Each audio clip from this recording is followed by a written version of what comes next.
हार हुई, पांडवों की जीत हुई।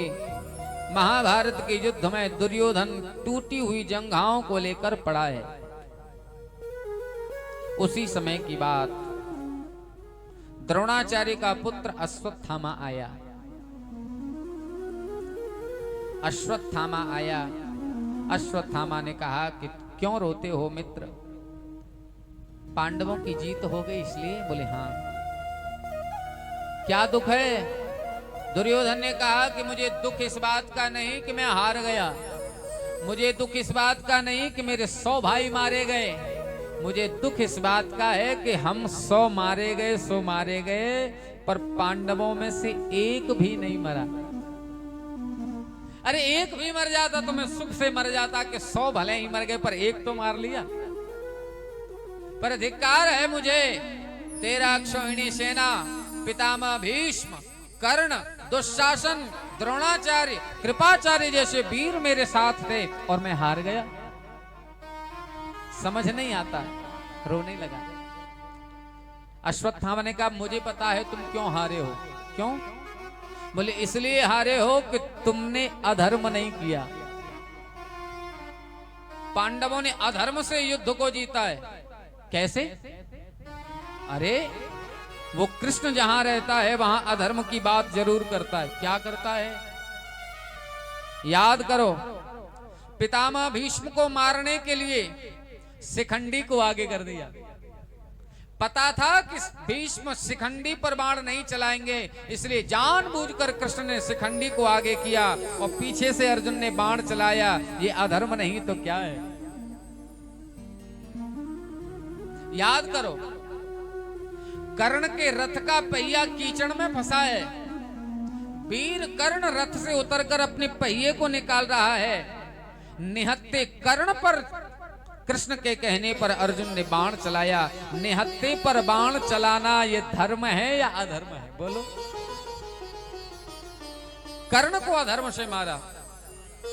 और मेरे पिता द्रोणाचार्य, जिनके सामने जाकर के कहा गया कि अश्वत्थामा हतः, अश्वत्थामा मारा गया, क्योंकि कृष्ण जानते थे कि द्रोणाचार्य तब तक युद्ध से नहीं हटेंगे जब तक उन्हें ये खबर न मिल जाए कि उनका बेटा मारा गया।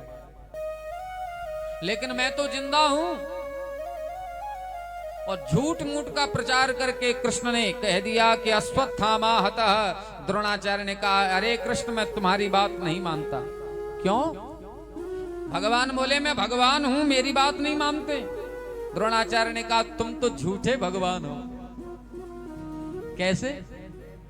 तुमने ब्रज में मिट्टी खाई और मैया ने तुमसे पूछा कि लाला तने माटी खाई, और तुम भगवान होकर भी झूठ बोले कि मैया मैंने माटी ना खाई।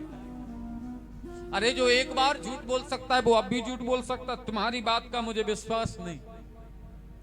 द्रोणाचार्य ने कहा कि तुम्हारी बात का विश्वास नहीं, तो भगवान बोले किसकी बात का विश्वास मानोगे? बोले अगर युधिष्ठिर आकर कह दें तो मैं मान जाऊंगा, क्योंकि मुझे विश्वास है कि युधिष्ठिर झूठ नहीं बोलेंगे। युधिष्ठिर का एक नाम है अजात शत्रु, यानी कि युधिष्ठिर को कौरव भी अपना दुश्मन नहीं मानते। कौरवों में अधिकतम लोग केवल अर्जुन और भीम इन दोनों को अपना बैरी मानते थे। युधिष्ठिर को तो कोई बैरी मानता ही नहीं था। क्यों? क्योंकि वो धर्मराज हैं, धर्म की बातें करते हैं। भगवान कृष्ण ने युधिष्ठिर जी से कहा कि तुम जाकर कह दो कि अश्वत्थामा मारा गया। युधिष्ठिर जी ने कहा लेकिन अश्वत्थामा तो नहीं मरा।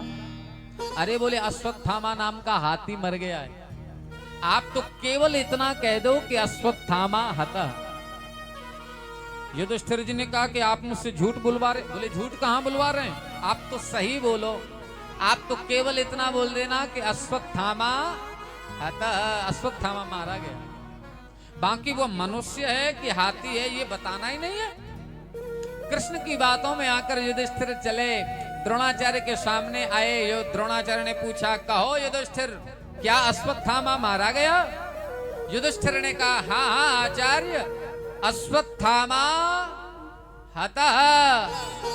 लेकिन मन में आया कि कहीं मेरा झूठ तो नहीं है, इसलिए बोलने लगे कि नरो वा कुंजरो, वह मनुष्य है या हाथी मुझे मालूम नहीं।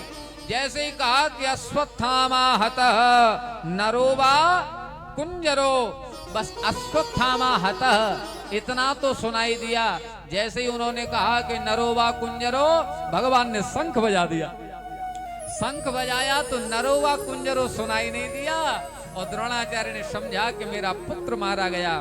तुरंत धनुष रख दिया, नीचे सिर करके गर्दन करके बैठ गए। उसी समय पांडव पक्ष से एक वीर आया और उसने द्रोणाचार्य का सिर धड़ से अलग कर दिया।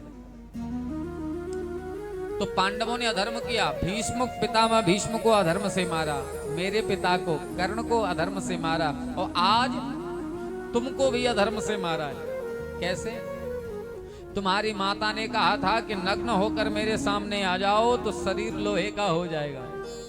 कृष्ण गए और तुम्हारे जंघाओं पर केले के पत्ते लगवा दिए, जंघाएं तुम्हारी कच्ची रह गईं। वही जंघाएं आज भीम ने तुम्हारी तोड़ी। जबकि गदा युद्ध का यह नियम होता है कि गदा का प्रहार कमर से नीचे नहीं होना चाहिए। नियम तोड़कर भीम ने तुम्हारी गदाओं जंघाओं को तोड़ा। अधर्म से उन्होंने जीता है, इसलिए तुम चाहो तो मैं अधर्म से पांडवों को मार सकता हूं।